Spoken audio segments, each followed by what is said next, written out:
Christmas campaign and talk about for the person who has everything, or if you don't know what to buy, for $20, it is a dynamite gift, and they will be among the first in the entire world to own LIL'MorStix. Well, you said that you did things in limited quantities and slowly so that you could learn from any mistakes you made. So what are some of the valuable lessons that you've learned on your way to all of this? Because it is unusual that someone is able to go from a class project to success. And we know certainly like Fred Smith did with his FedEx presentation, even though in that case, the professor said, no, this won't work, and gave him a C-, I think. But what are some of the valuable lessons that you've learned along the way? Oh, there have been so many. There have been so many. I will tell you that, I hope it's okay to say this, but, God is my shepherd, and I am literally walking in my calling, and I literally pray every single day and just stay faithful and just say, guide my path and give me the wisdom so that I make fewer mistakes or smaller mistakes. What I have learned is that I made a very wise decision to start small. The product is I live in Syracuse, New York. It is manufactured, assembled, and labeled in Rochester, New York. The boxes, it comes in a beautiful red box with quotes on the front of the box, and they're manufactured in Buffalo, New York. So I am within driving distance to all of my manufacturers and my packaging company. So the one thing I would recommend to any woman who has a product is to start small, to purchase small quantities. I like the quality of the product a lot. I love my labeling on the product. And here's the thing. The fact that I did start small means that I have a small number of units, and small is just, a couple of thousand that I like. But if I had purchased 10,000 and there was something I didn't like about it, I'd have 9,950, for example, units that I wasn't very happy with. Fortunately, that is not my case. I have a few thousand that I'm very happy with, and I'm already talking to the manufacturer about the next shipment, in the tens of thousands. Let's see, mistakes. Oh, boy. Well, if you can't think of anything, that's pretty good. So I am. You get excited and you try to get ahead of yourself. It's easy to get discouraged. And literally, I'm a very non-traditional student. I'm 50 years old. And so I know that there are times when you need to just sit down and be still and just pause and let the dust settle.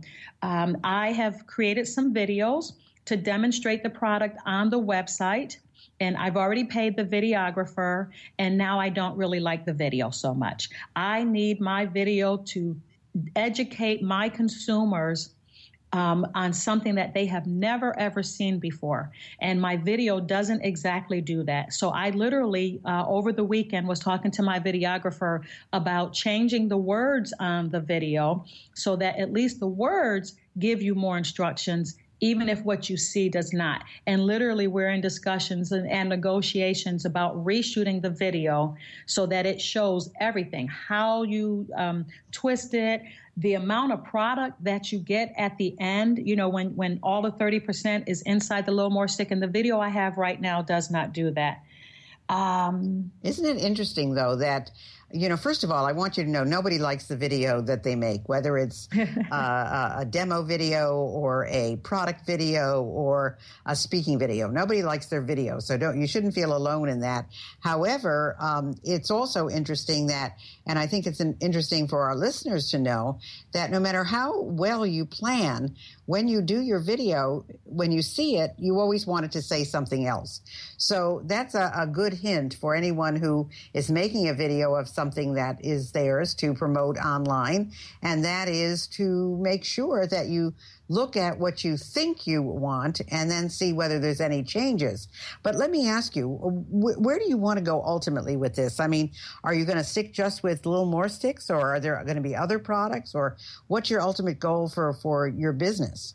Well, the wonderful thing is that this class has put me in the mindset of whenever I'm, going through life and I'm encountering a situation that it causes any form of an inconvenience to me, I'm looking for the solution, which means a new invention. So I do have another idea that's in the hopper, but all things in time and first things first. So right now it is LIL'MorStix. One of my favorite programs, of course, is, well, not of course, but is Shark Tank.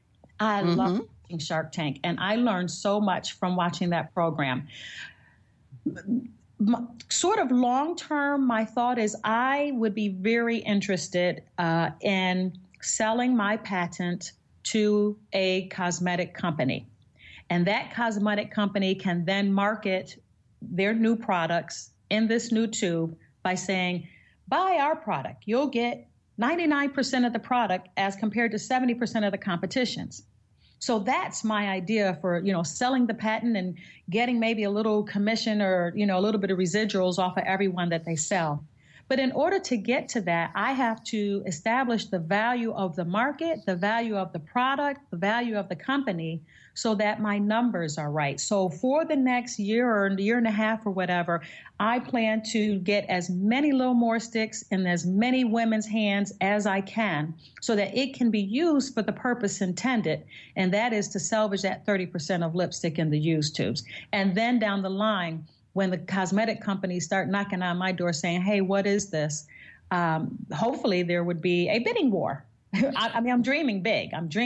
So. Well, listen, that's the only way to dream, but it's very important to, I watch Shark Tank all the time too, and I'm always amazed that I don't have a clue how I would answer anything. However, I have to tell you that it's very interesting to me how the sharks just immediately come up with the value of the companies by what they're asking for. And, the numbers never seem to jibe. And I often wonder, because we know when they ask for 20,000 or 50,000 or even 100,000, that could be spent in a half a second. And yet, they're giving up 10%, 15%, 20% of the company. And then the value is so high on the company. You wonder how, they ever came up with that. But I do want to ask you, you had to have some people who did not always believe in your idea. Did you have that? Did you have people who said, oh, this isn't going to work, DeBorah? Or did you have everybody that was supporting you along the way?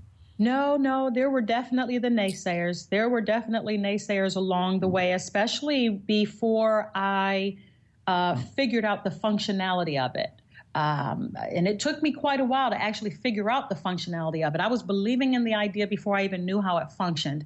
But, again, I'm a grown woman, and the bottom line is nobody's going to crush my dreams. I just know better than that. People have tried to do that too many times for me to then, to cave at this point in my life. So the thing is that I talk about it. I talk about it with passion because I believe in it and the value of it so firmly that when people start throwing me back their naysaying stuff, their negative comments, or that's not going to work, nobody's going to buy it, whatever, my question is, okay, well, why do you think that? I see them sort of almost as the devil's advocate. So advocate for your position so that I can then ask you the questions and learn from it. And whatever they're throwing at me, maybe it's something I hadn't considered. So tell me why you think that. Listen, if they give me rubbish, I know it's rubbish. Okay, go away. You have no value. What you're saying doesn't make any sense. But what it also does, sometimes it literally posed a question that I had not considered. I go away, I find the answer, and then I come back saying, and here's why it will work. So that's fabulous. We're coming to a close here. So I just want to remind everybody that they can go to Lil, that's L-I-L. Now, the website, does it have an apostrophe after the L? It doesn't. It does not? Nope. Okay, so it's LIL'MorStix.com. LIL'MorStix.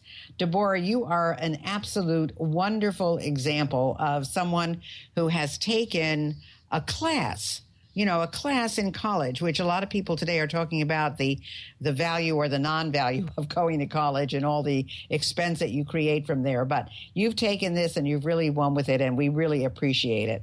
So I want to tell everybody that go to LIL'MorStix.com, see what it's all about. And I want to thank everybody for listening to Women in Business, the show that brings you women entrepreneurs and senior managers. I hope you enjoyed our show today, and I invite all of you to connect with me on Facebook and Twitter, and be sure to download my book, Life Lessons from an SOB, on my website, spunkyoldbroad.com, where you can find information on my speeches, coaching, and resources. You can also email me at Gayle, that's Gayle Carson13 at gmail.com. I want to thank you, DeBorah, again, and thank all of you for listening to Women in Business.